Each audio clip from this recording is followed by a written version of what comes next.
God, I wonder who this loser is. Let's check out his channel. Probably awful. Hello everyone, and welcome to our first Hold ever up. game review. To explain this type of... Back in the olden days of this channel, a certain video was made, which has always been the crowning jewel of D&D in terms of popularity. Racking in a whopping 125 views, the SCP Unity review video I made in July of 2018 left a lot to be desired. I'll admit, I was a bit flustered when I made it. Most of my comments were criticisms I had with the game and the development up to that point. Within hours of publishing the video, I had the developers leaving comments to explain some of the grievances I had with the game. It was exciting to see that people actually cared for what I had to say about this game, so I promised to return with a second part to my review once they released an update. Well, here we are, several months later, with another update to discuss. Before you guys start freaking out with your pitchforks and clubs, I do understand that I am a bit late to this party. I was working on this video before, but after being unsatisfied with it, I decided to scrap it. Now that I have a better understanding of the direction I want to go, I'm ready to touch on the topic once again.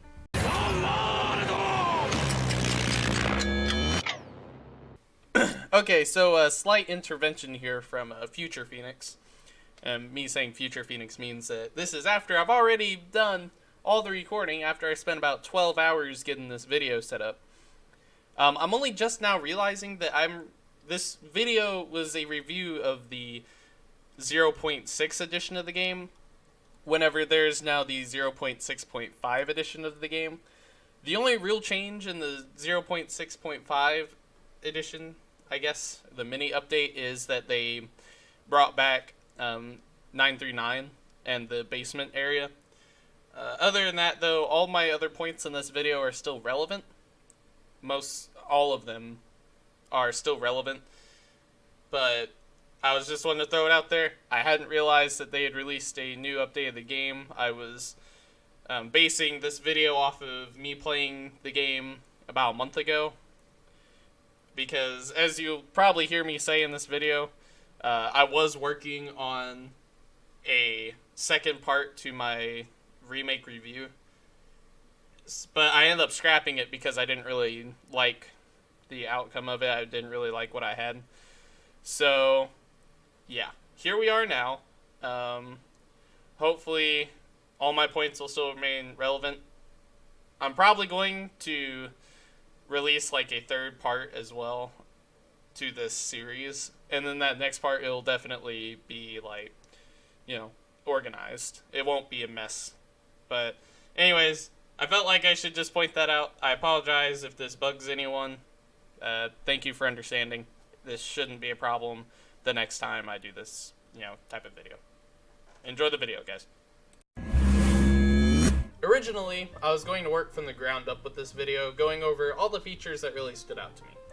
However, after going back again and looking at my original review, I feel it would be best to discuss the same topics I covered in the first video and branch off from there. Since most of the issues I had have been addressed by now, it should be much easier to go through and discuss the changes that have been made since the last time I reviewed the game. Before we get to the reviewing, allow me to briefly explain the story surrounding the SCP franchise. SCP, which stands for Secure, Contain, and Protect, is a fandom following a universe in which a secret shadow organization hides anomalous entities and tools from the public eye. These creatures, objects, and locations are given names and classifications, and kept under lock and key while they are tested on. There are many classifications of SCPs, but to keep things simple, I'll explain the three primary classifications. The safe classification is usually given to objects that are easily containable and pose little to no threat when left alone. This doesn't always mean that they are not dangerous. However, if you put it in a box by itself, it probably isn't going to try to get out and hurt you. Euclid is given to objects that require more resources to contain. These objects and creatures are far less predictable in terms of activity, meaning that most sentient SCPs are given this classification due to their nature to think freely and act of their own volition. Finally, Keter is reserved for SCPs where consistent containment is not reliable or possible. These creatures and objects are usually difficult to contain, either due to how complex containment procedures are, or because of a lack of technology capable of containing them. This doesn't always mean that they are dangerous, but rather containment for them is extremely difficult or simply not possible. I don't do too much discussion about specific SCPs in this video, but it's always good to explain to people the basics of the universe of SCP whenever you're discussing the universe of the SCP fandom. If you'd like to learn more about the fandom, I've left a link to the wiki down below. Feel free to read some of the stories there, after the video of course. Now, I digress. Let's get to the actual review part of the video.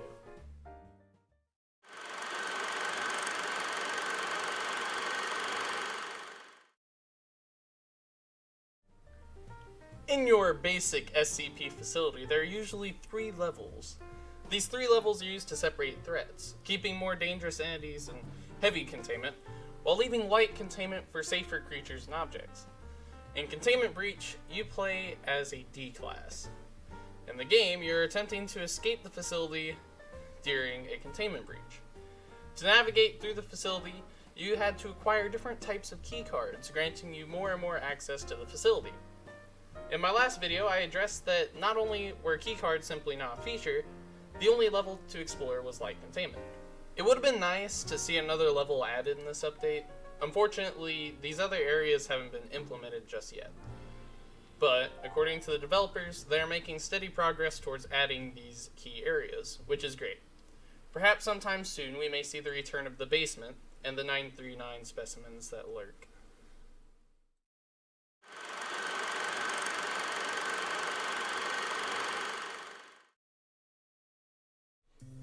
This topic was a huge concern of mine when making my first video. In the version I had played, saving the game was just completely broken. Not only was there a lack of progression, there was also an inefficient save system. Usually when you save a game, the game is recorded and archived as it was in that exact moment. All of your weapons or gear, as well as your health and stamina, should be saved exactly the way it was when you clicked to save. However, in the remake, saving would only save your location, but none of your equipment. The main reason this was a concern was because in this game, opening a door could spill your doom. In an instant, you could be dead. So if you saved and then died, you would still have to go around and recollect your things. It was essentially the equivalent of starting the game over, just in a different spot. In this version of the game, saving has been properly fixed. Excluding certain bugs and glitches, saving your game should save your location, your items, and your stats. Although to some, this might be a minor fix, I feel like this is a great step in making the game better. We'll come back to this topic later.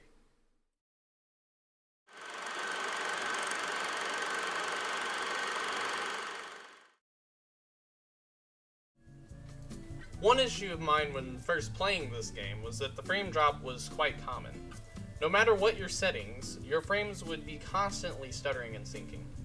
Usually, when you turn down your graphics settings, you can alleviate frame drop by focusing more power to your frames and less to the overall quality. However, even with all settings down, the frame issue persisted for some time. Another big issue I had was that changes in graphics settings didn't really seem to affect more than half the entities in the game. I made the example of 2 computer monitors. While one looked like it was made up of maybe 12 pixels, the other appeared to be in the highest quality, even though the game's overall quality was down in the lowest settings. It appears that all these problems have been remedied. While making objects look better, frames no longer dip as bad as they once did. Graphic changes seem to actually have effects, and there are recognizable changes in frame rate upon switching quality settings. I would say that this issue has been solved. Frames and model quality have both been improved without the expense of losses in both.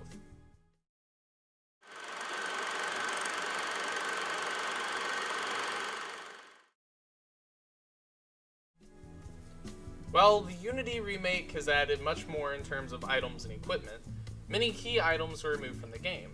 Keycards, for example, were removed, while many new healing items and SCPs were added. Although this can be explained by saying that these old items wouldn't have any use, since the areas associated with them have not yet been added, you could still argue that items such as night vision goggles could still be used in some fashion. I beg the question, was it really worth it, when I made my first video? Although many old items are being brought back, it appears that more and more is being added in their place. I believe that in due time, the remake will look much more like Containment Breach than it does now. However, looking back on it, I realized that the remake is supposed to be just that, a remake. If they had used all the same stuff and nothing more, it wouldn't really be a remake. So, I say patience.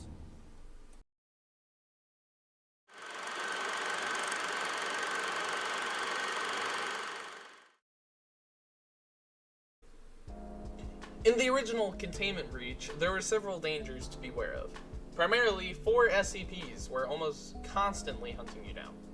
SCP-173, which is able to move at astonishing speeds when not being observed. SCP-106, who is capable of moving through solid objects and also possessing the ability to send his victims to other dimensions. SCP-096, who would hunt down anyone who dared look at its face. And finally, SCP-049, who would perform ghastly surgeries on dead humans and bring them back from the dead as drones.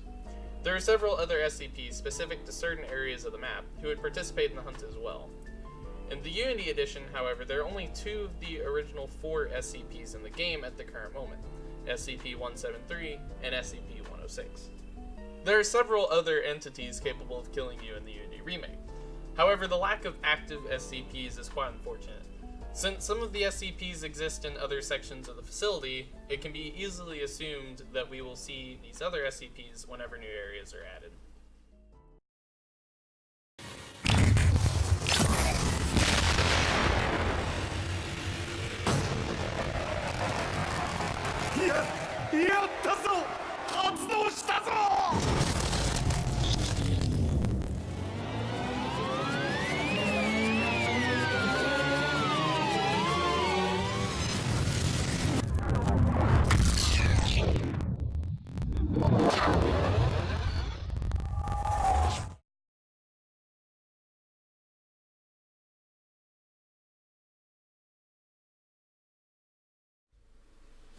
At the time of making my original video, I noted the fact that the game had no end goal. In most survival-esque games, although you're simply surviving, there's usually a goal that you're working towards. Whether it be killing a boss or arriving at a final location, there's usually a reward to the progress you made. Likewise, in Containment Breach, your goal was to escape the facility. However, since the Unity remake only has one area, escape was impossible and there's no other goal to work towards. It was just you mindlessly walking around a near barren facility while omnipresent SCPs worked to kill you. Now, I was quite upsetty spaghetti when I originally made my review for this reason. Upon asking about it, I was told to, quote, challenge myself. Boy, this isn't Minecraft, right? There isn't any challenges to be made. What am I gonna go do? Mine for diamonds? Alright guys, welcome back to it. God damn it, piece of shit. I was trying to get work. Alright guys, welcome back to my Minecraft Let's Play. I found this really weird looking mine. So I'm gonna check it out. Maybe get some diamonds while I'm down here. This should be fun.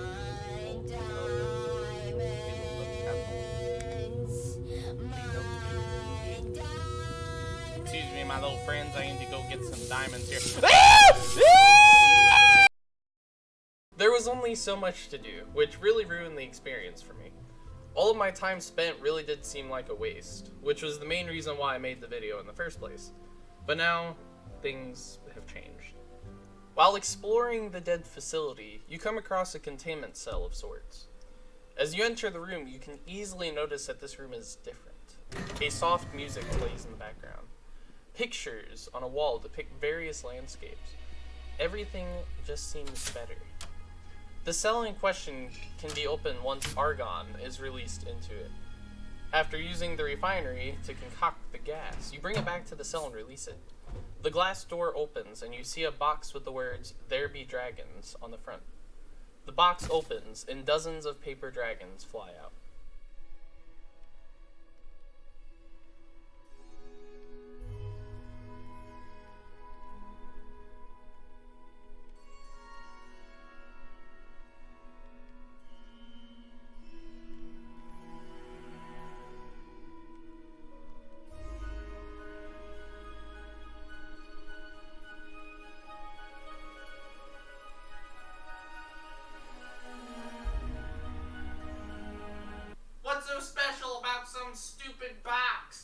Well, disembodied voice, I was going to get to that until you rudely interrupted me. So now I'm going to let my boy Jimmy have the floor and explain this SCP and why it is so special. SCP-1762 is a small box with quite an interesting story, actually. After containment, the box would occasionally open to release a few docile dragons seemingly made out of origami paper.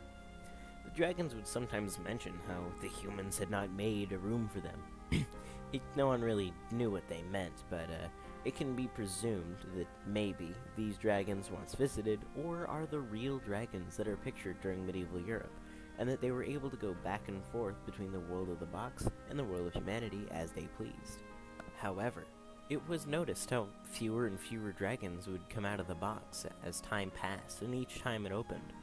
The dragons told of how many other factions had simply lost faith in humankind for being unable to replicate the room that they kept mentioning. One day, the box opened one last time. Only one dragon was seen flying out and hit the floor dead. Many times the dragons spoke of how a war had broken out within the land of the box and that they would be unable to visit again. On the day of that fateful last opening, a final message was pulled from the box, explaining that the leader of the dragons had, finally, lost faith in humanity, and that the surviving dragon population would leave in search for a new land to inhabit.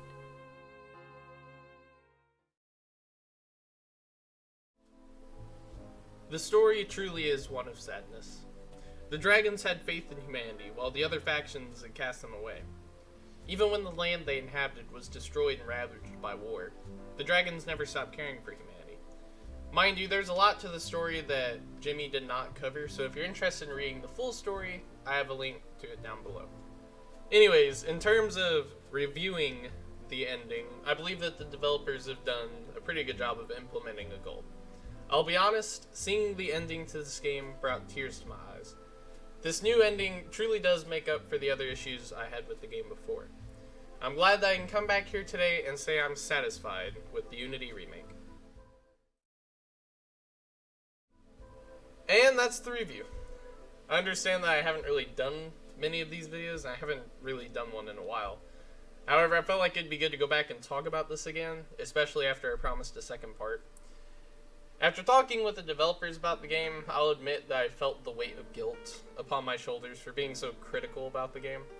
After working on a game myself, I completely understand how hard it can be to make progress, and whiny little jerks like myself 8 months ago can only make this process more stressful. So, to the developer team, I do apologize for my ignorance a few months ago. It's tough to make games, especially from the ground up, and with so little time to actually work on them. I wasn't fully aware of this when I made the video, but now I can return and say that I understand where you guys are at.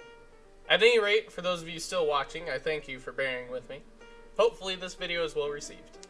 If you enjoyed this video and you'd like to see more content similar to this, feel free to smash that subscribe button.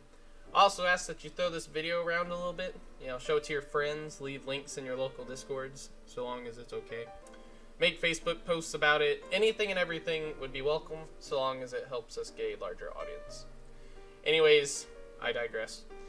If you'd like to support the game, check out their website and consider donating to their Patreon. Links down below. As I sign off for the day, I would like to get a question of the week going here. Should I make more of these review videos? And if so, what would you guys like to see me review? Feel free to leave your thoughts and feelings down below, and I will consider what you guys have to say. I thank you guys so much for watching, and I'll see you all in the next one.